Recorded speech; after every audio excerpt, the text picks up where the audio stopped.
Mesdames et messieurs, bonsoir à toutes et à tous. Je souhaitais m'adresser à vous ce soir, 8 jours après la levée progressive des mesures de confinement, pour vous parler d'un sujet particulièrement important, le dépistage des personnes symptomatiques, donc présentant des symptômes, et l'identification de leurs personnes contacts, des personnes avec lesquelles elles ont été en contact étroit. C'est le cœur de notre stratégie de lutte contre la propagation de l'épidémie Covid-19, tout faire pour briser les chaînes de transmission. Comme vous le savez, nous disposons aujourd'hui de 2 catégories de tests. Les tests virologiques et les tests sérologiques, qui ont des objectifs très différents. Je souhaite y revenir car il faut que la différence entre ces 2 types de tests soit bien claire pour tous nos concitoyens. Le test virologique, qu'on appelle aussi test RT-PCR, puisqu'il fait appel à de la biologie moléculaire, à de la virologie, est réalisé grâce à un prélèvement nasopharyngé, c'est-à-dire en utilisant une sorte de grand coton-tige que l'on introduit dans le nez pour prélever à la recherche du virus. Il permet de dire si oui ou non la personne est porteuse du virus, du coronavirus de Covid-19 à un instant T au moment où l'on fait le prélèvement. Il ne doit donc pas être fait trop tôt, il ne doit pas donc être fait trop tard, afin de pouvoir détecter correctement la présence du virus et la charge virale. Le test sérologique, qui est réalisé de façon classique par une prise de sang, indique si la personne a développé des anticorps contre le coronavirus, même si nous ne savons pas encore si cette immunité, qui apparaît généralement 2 à 3 semaines après l'infection, protège longtemps pour la suite. Dans ses avis du 2 et du 18 mai, la Haute Autorité de Santé précise que l'utilisation des tests sérologiques à des fins collectives, par exemple pour l'organisation du travail au sein d'une entreprise, ou l'aide au déconfinement, ne sont pas envisageables. Le ministre des Solidarités et de la Santé, Olivier Véran, a annoncé aujourd'hui qu'à partir de la semaine prochaine, nous proposerons à tous les soignants de notre pays, à l'hôpital, en EHPAD, dans les structures médico-sociales, en ville, de bénéficier sur prescription d'un diagnostic sérologique pour connaître leur état d'immunité, la présence d'anticorps, et non la recherche du virus, puisqu'il s'agit de tests sérologiques. Cela sera particulièrement utile pour la surveillance épidémiologique, pour mieux connaître la diffusion du virus au sein de cette population et l'immunité de nos professionnels. Nous pourrons donc savoir qui a été en contact par le passé avec le virus et mieux suivre l'évolution de l'épidémie. Les tests qui ont fait l'objet de nombreuses validations, CE, ANSM, Haute Autorité de Santé, Centre national de référence, feront l'objet d'une prescription et d'une prise en charge par la sécurité sociale. Mais ce qu'il faut retenir pour chaque citoyen aujourd'hui, c'est que le seul test virologique est actuellement prescrit. Pourquoi est-ce le seul? Parce que c'est celui qui nous permet de savoir si l'on est actuellement, aujourd'hui, porteur du virus et donc s'il faut vous isoler pour éviter que vous ne contaminiez les autres, en particulier vos proches. C'est le message que je souhaitais vous faire passer ce soir de façon très claire. Au moindre symptôme, dès que vous vous posez la question « suis-je atteint par le coronavirus? Ai-je la maladie Covid ?» il est indispensable de prendre rendez-vous sans délai avec votre médecin pour qu'il puisse décider avec vous s'il doit vous prescrire un test à réaliser rapidement. J'ajoute un mot, car j'ai entendu des interrogations sur la fiabilité de ces tests virologiques. Aujourd'hui, les tests RT-PCR qui sont réalisés dans des bonnes conditions techniques sont fiables. J'en profite pour remercier tous les médecins, en particulier les médecins généralistes, pour leur mobilisation pour cette étape cruciale et évidemment tous les laboratoires d'analyse qui permettent la réussite de cette stratégie nationale de tests. Alors, concrètement, comment ça se passe? Les signes les plus classiques de la maladie Covid, que sont la fièvre, la toux, le nez qui coule, vous les connaissez très bien. Mais il y en a d'autres, et je veux également vous alerter sur le fait qu'il est possible, lorsque l'on est contaminé par le virus, de développer un certain nombre de symptômes moins habituels. La fatigue, les maux de tête, la perte du goût, la perte de l'odorat, les maux de gorge, on en parle souvent, mais aussi les courbatures, les douleurs musculaires, des douleurs articulaires, des difficultés respiratoires, éventuellement même des signes digestifs comme des diarrhées et des signes cutanés comme des engelures aux doigts. Si vous ressentez l'un de ces symptômes, si vous avez le moindre doute, consultez immédiatement votre médecin traitant ou un médecin généraliste pour vous faire prescrire un test et d'emblée portez un masque dès que vous vous demandez si vous êtes malade.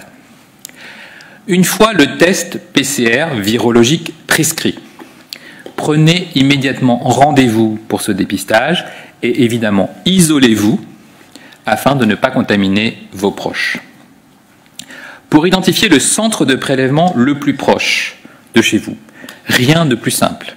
Rendez-vous sur le site santé.fr.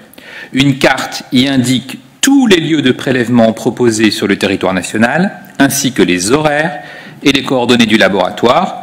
Il existe même des lieux spécialisés dans la prise en charge de certains publics, professionnels de santé, personnes ayant des facteurs de risque, souffrant de comorbidités, personnes âgées, jeunes enfants, qui font également l'objet d'une information et d'un signalement spécifique.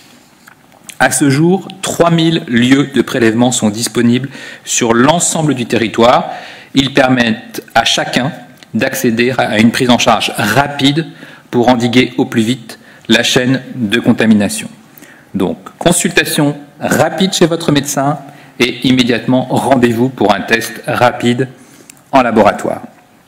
Lorsque vous arrivez pour votre test, présentez-vous au lieu d'examen équipé de votre masque, avec votre carte vitale et avec votre prescription. Un professionnel de santé réalisera alors le test qui prend quelques instants.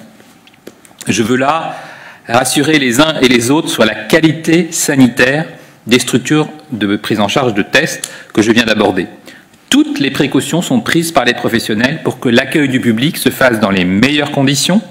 Ces centres sont organisés de façon à proposer une prise en charge dédiée à des patients porteurs du virus de la maladie Covid, mais également à des patients non porteurs. Et donc, il n'y a pas de croisement de circuit. Tout est fait pour que les conditions de sécurité soient optimales. Si votre test est négatif, continuez à surveiller votre état de santé en lien avec votre médecin traitant. Si votre test est positif, c'est que vous êtes porteur du virus, c'est que vous êtes atteint de la maladie Covid-19. Dans ce cas, continuez à vous isoler strictement à domicile, respectez scrupuleusement tous les gestes barrières, le lavage de mains très régulier, l'usage de mouchoirs à usage unique à jeter immédiatement, la distanciation physique minimale d'1 mètre, le port du masque, évidemment évitez les embrassades et évitez les contacts avec tous vos proches, portez un masque en présence de toute personne. Durant cette période, surveillez régulièrement votre état de santé, notamment prenez votre température à intervalles réguliers 2 fois par jour et comme vous le savez, en cas de difficulté respiratoire, si vous avez la moindre inquiétude sur votre capacité respiratoire, si vous vous sentez essoufflé, appelez tout de suite le 15 pour une prise en charge rapide par les urgences.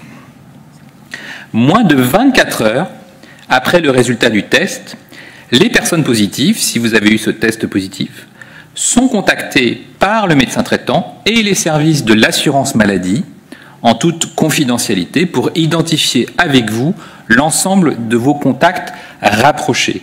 Qui sont vos contacts rapprochés? Bien sûr, vos proches, les personnes qui vivent avec vous sous le même toit dans votre appartement, les personnes avec qui vous avez eu un contact étroit et prolongé, avec qui vous avez déjeuné par exemple en face à face, les personnes qui travaillent avec vous dans le même bureau par exemple.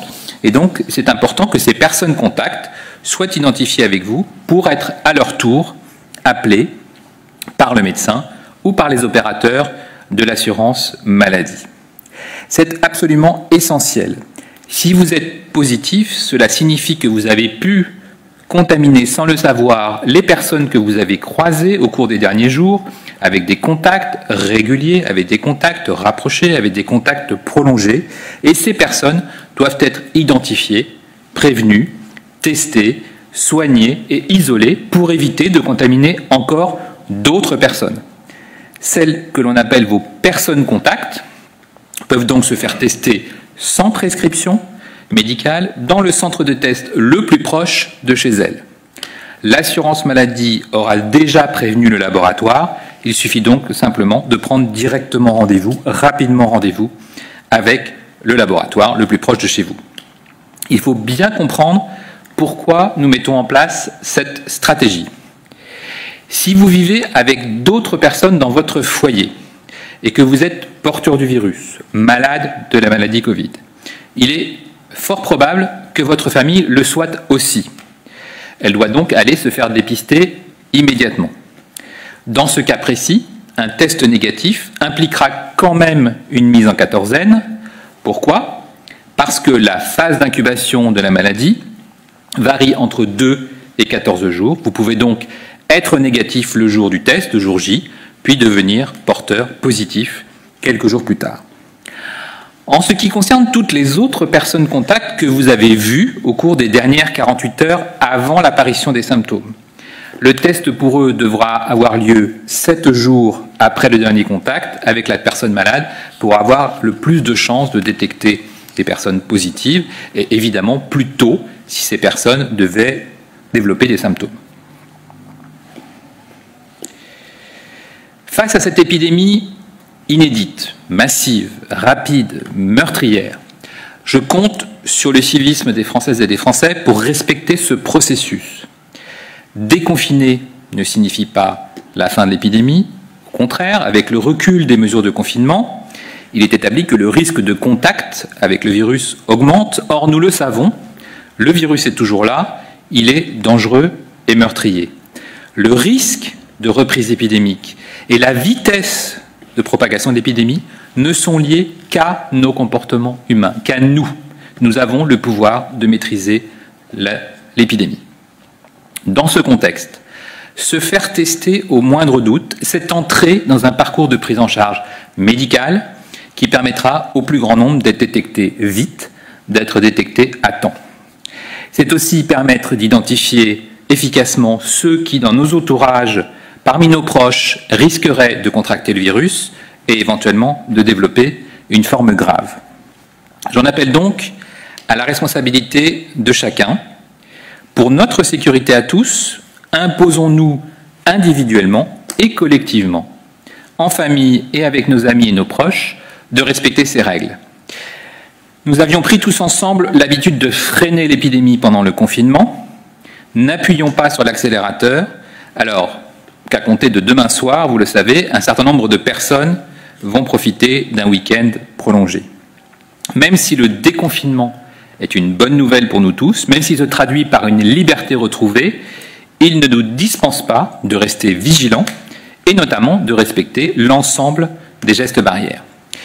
Cette vigilance, nous la devons d'abord pour protéger les personnes les plus à risque d'infection grave. Nous le savons, face à la maladie Covid-19, nous ne sommes pas tous égaux. Les personnes dites à risque, donc avec beaucoup plus de risques de développer une forme grave de la maladie, d'être hospitalisées ou d'avoir besoin même d'être prises en charge en réanimation, qui sont-elles? Les personnes de plus de 65 ans, même en bonne santé. Il y a un effet lié à l'âge, évident, dans toutes les analyses scientifiques, dans toutes les séries, dans toutes les observations internationales. Les personnes qui ont un facteur de risque de maladie Covid grave, obésité, antécédents cardiovasculaires, diabète, notamment compliqué, décompensé, maladies respiratoires chroniques, comme l'asthme, insuffisance rénale chronique évolutive et notamment dialysée, cancer évolutif sous traitement, immunodépression congénitale ou acquise, cirrhose, chimiothérapie, greffe ou hémopathie maligne, et les femmes enceintes au 3e trimestre de la grossesse. Alors que faire lorsqu'on est dans cette catégorie dite à risque de forme grave? D'abord, essayer de rester chez soi, de privilégier la livraison des courses, le télétravail, qui est évidemment encore fortement encouragé. Limiter les visites et ne pas recevoir évidemment de personnes qui présentent des symptômes de la maladie. Pour garder le lien, privilégier la visioconférence, le téléphone, et en dehors de chez soi, limiter les sorties à l'essentiel, mais surtout ne pas renoncer à poursuivre tous ces soins. Le parcours de santé est fondamental, les rendez-vous, les bilans doivent être évidemment effectués. Éviter les transports en commun et les endroits avec beaucoup de monde, beaucoup de promiscuité, respecter scrupuleusement l'ensemble des mesures barrières et porter systématiquement un masque grand public en privilégiant l'accès régulier aux solutions neuro-alcooliques dans vos déplacements. Avec des visiteurs à la maison, portez un masque en permanence ainsi que votre visiteur et restez avec cette distance minimale d'au moins 1 mètre. Limitez les contacts, notamment avec les enfants, évitez toutes les embrassades, lavez-vous les mains avant et après avoir mis votre masque, après avoir manipulé des objets potentiellement souillés et après le départ de vos visiteurs, aérez soigneusement votre logement, nettoyez ce que votre visiteur a pu toucher, poignées de porte, fauteuil, vaisselle. Cette réalité implique donc de la part de chaque individu et de la part de ses visiteurs une véritable discipline collective afin de protéger les personnes les plus fragiles et donc de les préserver de toute contamination. Je suis vraiment conscient que ces consignes sont contraignantes, mais elles sont absolument fondamentales pour protéger au mieux les personnes auxquelles nous tenons, les personnes les plus vulnérables face à ce virus. La France a une stratégie ambitieuse et les capacités de proposer un test virologique à tous les malades hospitalisés, à toutes les personnes symptomatiques et à leurs contacts, aux cas groupés qui font l'objet d'investigations, aux personnes qui sont dans des hébergements collectifs ou dans le sein des hôpitaux, aux établissements comme des EHPAD et au public éloigné du système de santé. J'en arrive maintenant aux principaux chiffres du jour. 18 468 personnes sont encore hospitalisées pour une infection Covid, mais c'est beaucoup moins que la semaine dernière, 21 595 mardi dernier. 506 nouvelles admissions ont été enregistrées, c'était 670 il y a une semaine. 1894 malades sont encore hospitalisés en réanimation, elles étaient 2542 il y a une semaine. 69 nouveaux cas graves ont été admis en réanimation contre 92 il y a une semaine. Le solde en réanimation, vous le constatez, reste négatif. 104 malades graves en moins. 4 régions, Île-de-France, Grand Est, Auvergne-Rhône-Alpes et Hauts-de-France, regroupent 71% des patients hospitalisés en réanimation.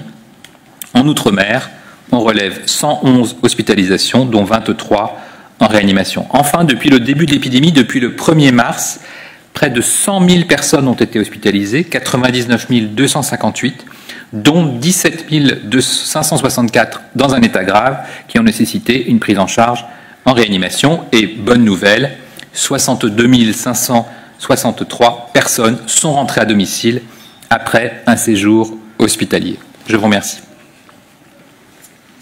Alors, une question pour Radio France, France Info, Hospimédia et France 2. Concernant les tests sérologiques, suite aux recommandations de la HAS, quand la liste commerciale des tests validés sera-t-elle publiée? Tant qu'elle ne l'est pas, quelle confiance accorder aux tests des laboratoires de ville qui n'ont pu se fier qu'à leurs propres critères pour décider des fabricants à privilégier?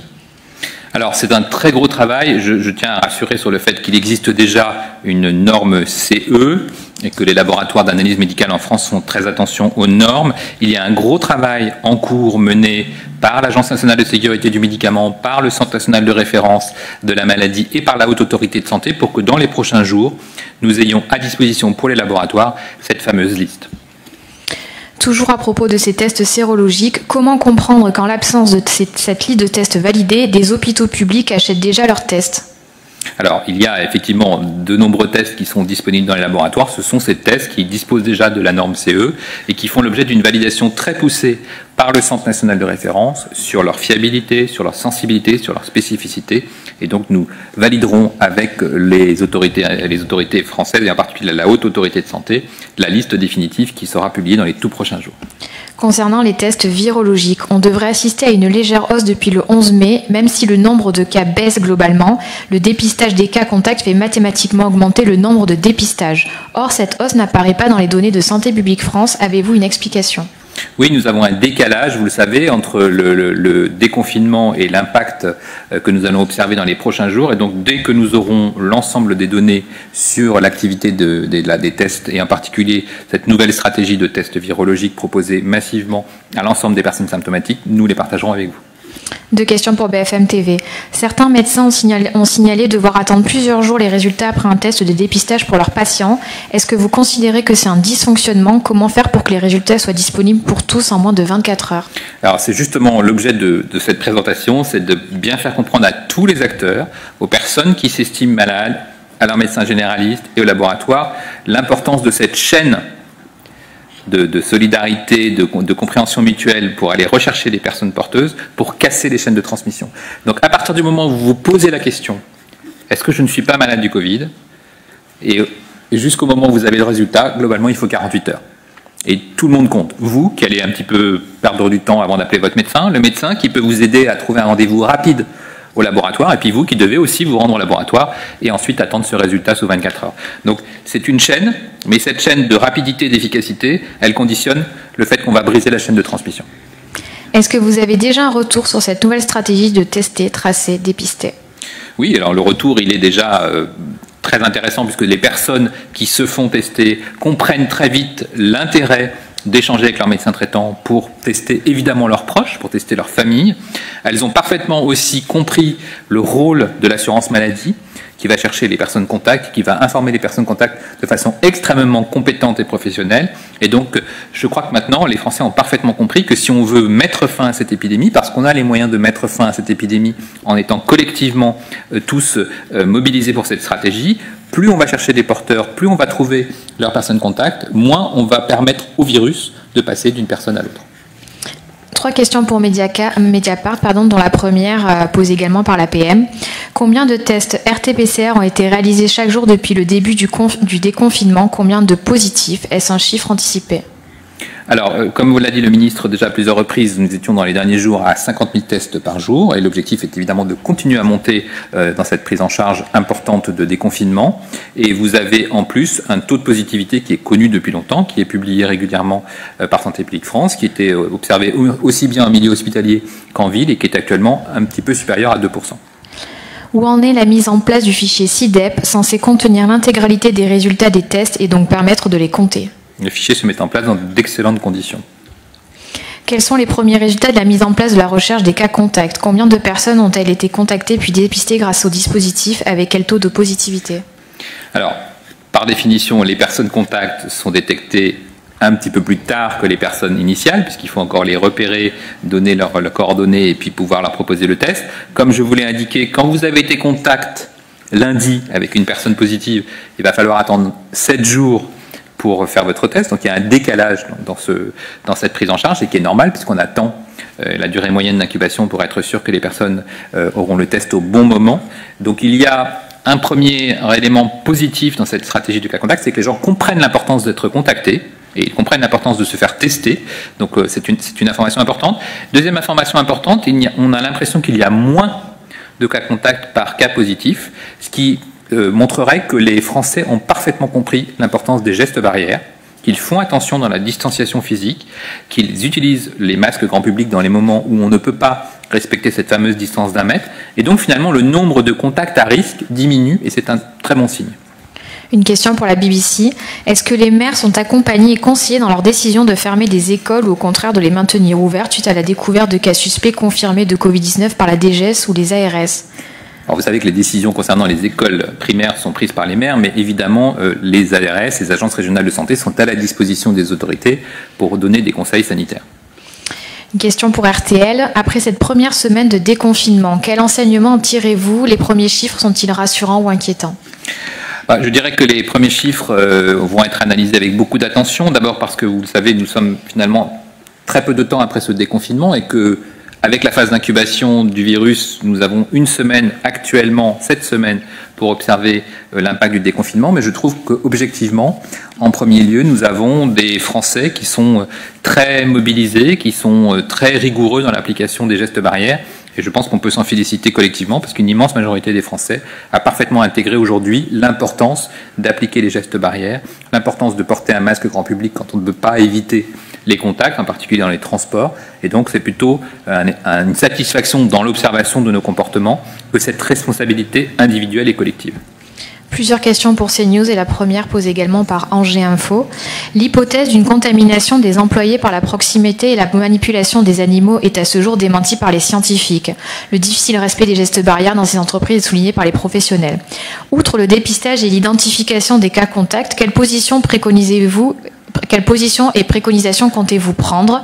Des enquêtes ont été lancées afin de comprendre les foyers de contamination dans les abattoirs. Avez-vous d'ores et déjà des premières remontées? Quelles pistes sont à l'étude?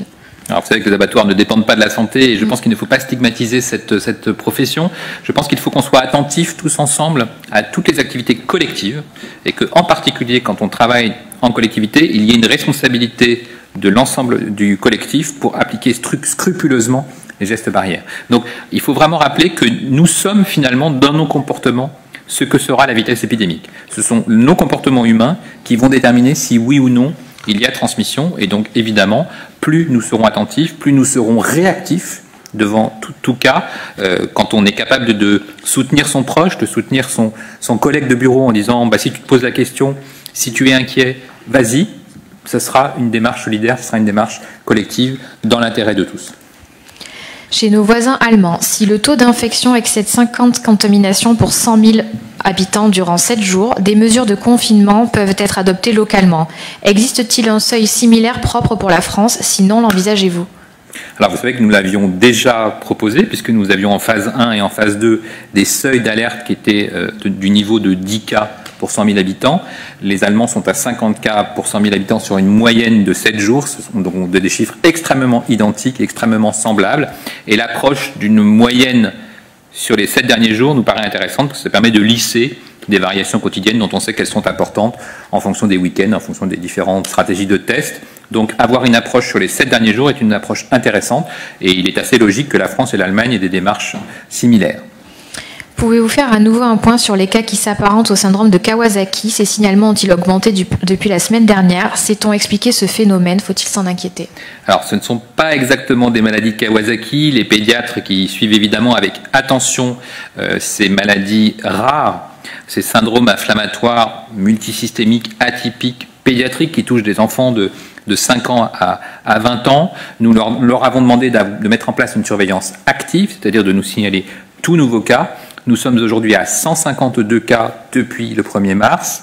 Nous étudions à chaque fois si ce cas est lié ou pas à la maladie Covid, à la présence ou non du virus dans les jours qui ont précédé cette apparition de symptômes multiples. Nous avons pour 98 cas un lien possible avec la maladie, pour d'autres cas une investigation toujours en cours et même pour de nombreux autres cas, pas de lien avec la maladie. Donc vous voyez qu'il faut pouvoir faire le tri. Il y a eu un pic en mi-avril, il y a une diminution régulière depuis, mais je tiens à rassurer les parents, il faut, si on a le moindre doute devant une fièvre persistante, devant une fatigue de l'enfant, consulter rapidement le médecin généraliste ou le pédiatre, et il y a une évolution favorable lorsque les enfants sont pris en charge en milieu spécialisé, sous un traitement spécifique, et donc l'évolution est en général très favorable. Plusieurs questions pour Médicite. Combien de temps est-on malade d'un Covid léger?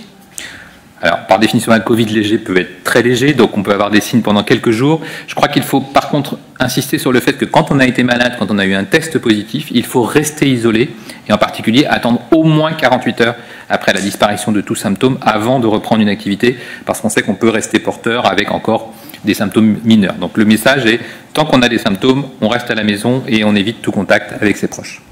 À l'heure de la reprise scolaire, est-on certain que les enfants sont vraiment moins contagieux? Alors, c'est une question qui est débattue par la communauté scientifique. Vous savez qu'il y a moins de formes graves chez l'enfant, qu'on trouve relativement moins de porteurs. Ce sont des données, là encore, internationales chez les jeunes enfants. Après, comme toute observation faite au sein de cette maladie qui nous en apprend encore chaque jour, il peut y avoir des enfants porteurs, il peut y avoir des enfants contagieux. Mais là encore, même message, nous sommes attentifs aux symptômes, nous sommes attentifs à aller rechercher les contacts. Et donc, quand il y a un parent positif, on va tester la famille. Quand il y a un grand frère positif, on va tester l'ensemble de la famille. Et donc, cette stratégie qui consiste à tester devant toute suspicion va nous permettre d'avoir l'ensemble de ces informations. Y a-t-il un risque que la France soit reconfinée comme la Chine, qui vient de remettre en quarantaine 108 millions de personnes? Bien, comme je le disais, les Français dans leur immense majorité, se comportent avec un très grand sens des responsabilités, appliquent l'ensemble des mesures barrières, font très attention à cette fameuse distance physique minimale d'1 mètre, vont probablement, là encore, comme ils le font depuis quelques jours, comprendre et endosser la stratégie de test, de tracing et d'isolement. Et donc, c'est notre comportement collectif, c'est le comportement de la France qui fait la vitesse épidémique, qui conditionne le risque de rebond. Et donc, tout dépendra de nos comportements pour pouvoir ensuite décider s'il faudra prendre des mesures plus contraignantes ou pas. Une question pour l'usine nouvelle. Il semble que le nombre de 700 000 tests PCR n'ait pas été atteint par semaine. Quand le sera-t-il ? Alors, le vrai objectif, c'est celui que je viens de vous expliquer ce soir, c'est que nous fassions des tests pour toutes les personnes qui sont symptomatiques, pour toutes les personnes qui en ont besoin, les cas contacts en particulier, que nous soyons capables de tester tous les hébergements collectifs, toutes les situations où on a besoin de tester autour d'un cluster, autour de cas groupés, toutes les situations hospitalières qui le nécessitent, et aussi d'être capable d'aller vers des publics qui sont éloignés du système de santé. C'est ça le vrai objectif, c'est de réussir notre stratégie de test, et c'est ce que nous allons faire. Une question pour RMC. Après 8 jours de déconfinement, ce qui est plus long que le temps moyen d'incubation, pouvez-vous nous...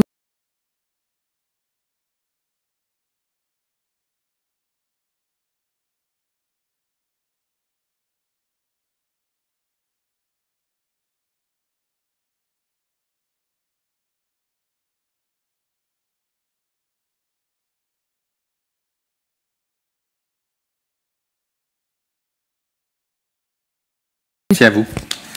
Merci beaucoup, monsieur.